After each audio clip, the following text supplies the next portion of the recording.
Bismillahirrahmanirrahim. Assalamualaikum warahmatullahi wabarakatuh. Alhamdulillahirabbil alamin wassalatu wassalamu ala asyrafil anbiya'i wal mursalin sayyidina Muhammadin wa ala alihi wa sahbihi ajma'in.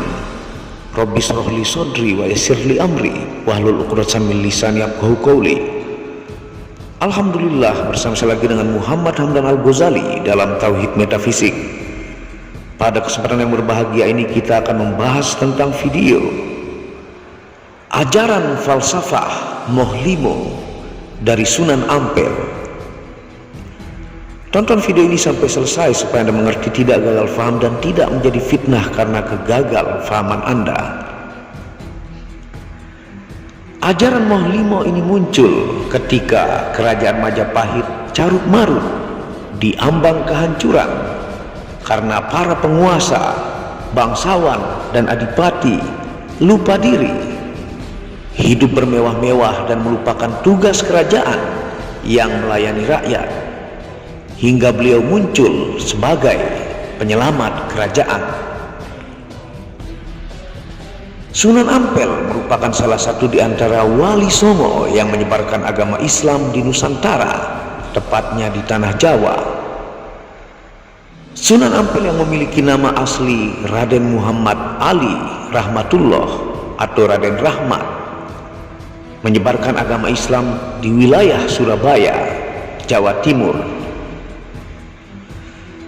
Sunan Ampel merupakan anak dari Maulana Malik Ibrahim atau Malik Maghribi atau yang dikenal dengan Sunan Gresik. Sunan Ampel dikenal dengan metode dakwahnya, yaitu ajaran falsafah Mohlimo. Ia juga salah satu sebagai pencetus kerajaan Islam pertama di tanah Jawa dan membantu membangun Masjid Agung Demak. Sunan Ampel adalah keturunan bangsawan. Ia lahir di Champa, Kamboja sekitar 1401. Sunan Ampel juga keponakan dari Raja Majapahit yang dipimpin oleh Raja Brawijaya. Adapun kakak sulung ibunya adalah Dewi Sasmitra Putri yang merupakan permaisuri Prabu Kertawijaya atau Brawijaya. Pada 1443 bersama saudara tuanya bernama Ali Musada atau Ali Murtado dan sepupunya Raden Burereh datang ke Jawa dan menetap di Tuban. Setelah menetap di Tuban, ia berangkat menuju kerajaan Majapahit untuk menemui bibinya Dewi Sasmitra Putri. Sunan Ampel berdakwah menyebarkan agama Islam di wilayah kerajaan Majapahit yang sedang dalam masa-masa suram. Karena para adipati dan pembesar kerajaan melupakan tugasnya sebagai seorang pemimpin, mereka lebih suka hidup bermewah-mewah dan berpesta.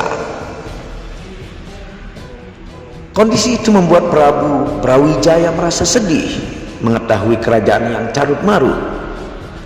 Prabu Brawijaya pun kemudian menggunakan Raden Rahmat untuk mengatasi masalah-masalah di kerajaan Majapahit. Cara berdakwah Sunan Ampel mampu menjalankan tugas dengan baik. Dengan kesabaran dan kewibawaannya, Sunan Ampel mampu mengatasi situasi kerajaan Majapahit dengan menjadarkan dan mendidik para bangsawan serta adipati ke jalan yang benar.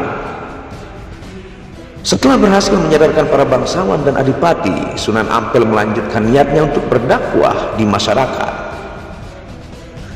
Saat berjalan menyusuri desa, Raden Rahmat tiba di sebuah tempat yang kosong. Di situ ia membangun masjid sebagai pusat ibadah dan dakwah, kemudian membangun pesantren. Daerah tersebut dikenal dengan Ampel Denta. Disitulah beliau diberi kekuasaan dan kemudian dikenal dengan Sunan Ampel. Cara dakwah yang dilakukan Sunan Ampel sangat singkat dan cepat. Cara dakwahnya dikenal dengan ajaran falsafah Mohlimo, yang artinya tidak melakukan 5 hal tercela. 5 hal tersebut adalah: yang pertama, moh main atau tidak mau berjudi. Yang kedua, moh ngombe atau tidak mau mabuk. Yang ketiga, moh maling atau tidak mau mencuri. Yang keempat, moh madat, tidak mau menghisap candu. Dan yang kelima, moh madon atau tidak mau berzina. Adapun maknanya yang pertama, moh main atau tidak mau main, di sini diartikan sebagai tidak mau bermain judi. Judi hanya akan menimbulkan dendam bagi yang kalah. Biasanya orang yang kalah juga akan menyusahkan keluarga karena terus meminta uang untuk berjudi kembali. Di sisi lain, pengaruhnya bagi negara di mana masyarakatnya gemar berjudi tidak akan jauh dari perilaku yang melanggar norma seperti mencuri, merampok maupun korupsi uang rakyat. Sebaliknya, bagi yang menang dalam berjudi juga tidak mendapat manfaatnya. Hal ini karena harta yang diperoleh dengan cara haram menjadi tidak berkah. Mereka juga berada di lingkungan yang suka berpesta pora, sehingga lebih mudah menghabiskan hartanya tersebut.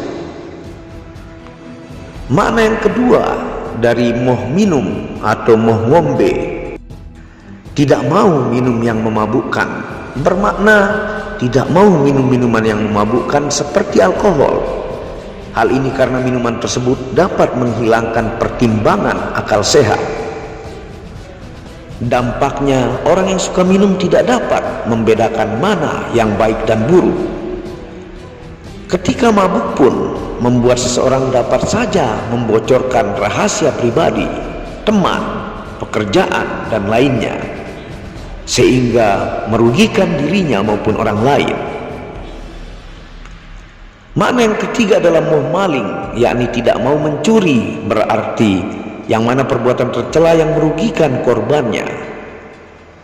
Terlebih jika korban adalah orang kurang mampu yang sudah mengumpulkan tabungannya. Mencuri berarti mengambil paksa hak orang lain, dan tentunya hukumannya tertuang dalam undang-undang pidana. Ajaran moh maling andaikan diterapkan dan ditindak tegas dalam suatu negara, terutama yang maling harta negara atau korupsi, niscaya negara akan mengalami kemakmuran. Sayangnya masih banyak yang memilih melakukan tindakan tercela ini demi keuntungan pribadi. Makna yang keempat adalah moh madat, yaitu menghisap candu seperti narkotika dan obat terlarang lain atau sejenisnya. Jika orang suka madat, membuatnya menjadi pribadi yang malas, terganggu kesehatannya sehingga menyebabkan penyakit dan juga menjadikannya boros. Karena kita tahu bahwa barang terlarang tersebut memiliki harga yang mahal. Oleh karena itu, ajaran moh madat ini diajarkan Sunan Ampel agar seseorang dapat menghindari perilaku tidak terpuji ini. Tak lain karena merupakan larangan Allah dan tidak ada manfaat yang bisa dirasakan dari madat. Dan makna yang kelima adalah moh madon atau berzina, dapat menghilangkan status keturunan karena anak hasil perzinahan tersebut tidak mengetahui siapa orang tua sesungguhnya.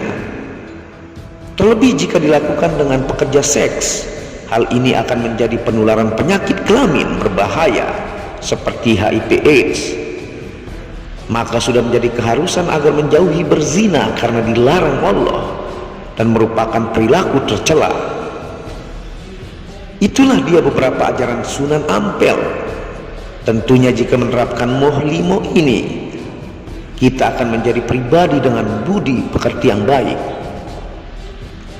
Sunan Ampel juga merupakan salah satu pencetus berdirinya Kesultanan Demak, yang merupakan kerajaan Islam pertama di Pulau Jawa.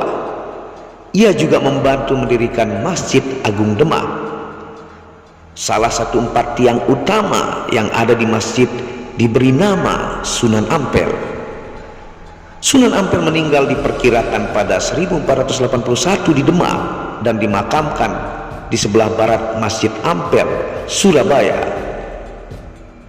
Wallahu a'lamu bishawab.